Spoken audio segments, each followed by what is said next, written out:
Hello, this is History Shorts with the Artifactual Scholar. Today, I'll be talking about the history of the Christmas carol, Silent Night.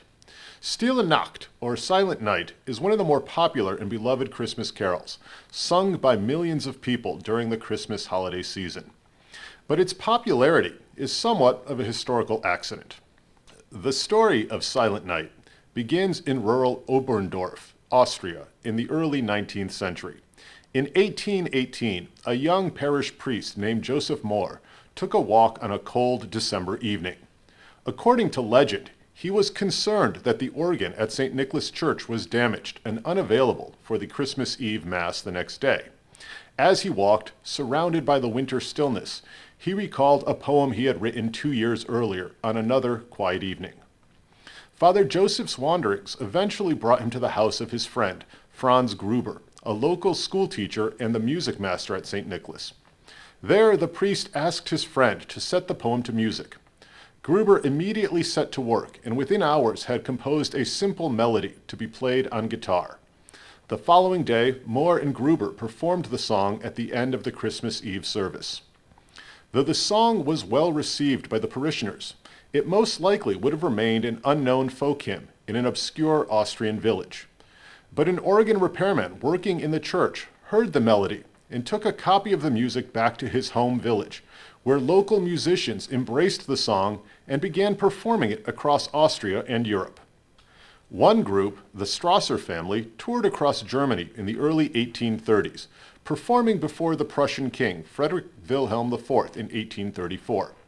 The king was so enamored of Stille Nacht that he insisted it be performed for him every Christmas Eve.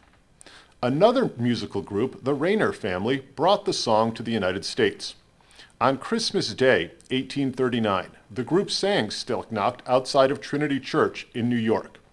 John Freeman Young, an Episcopal priest at Trinity Church, was likely in attendance for that performance. More than 2 decades later, Young translated and published the hymn in English as Silent Night.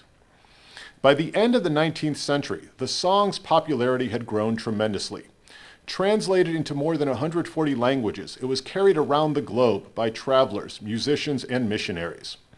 Perhaps no episode highlights the popularity of the song better than the story of the 1914 Christmas truce. When the First World War began in August 1914, most participants and observers expected the fighting to be done by Christmas. Yet, by December of 1914, the war had devolved into a stalemate, as entrenched opposing armies faced each other across a battle-scarred no-man's land. Despite the death and destruction, in late December, a spontaneous, informal truce along parts of the front lines began. German, British, and French soldiers left their trenches, exchanged holiday greetings, and sang carols, including Silent Night. Though the truce itself was brief, it did show the universality of the song. Despite its humble origins, the song became a mainstay of Christmas celebrations and the holiday season. Over the course of the 20th century, hundreds of versions of Silent Night were recorded by a wide array of musicians. And this Christmas, as families and friends gather in celebration and revelry, the strains of that simple Austrian folk song will no doubt still be heard.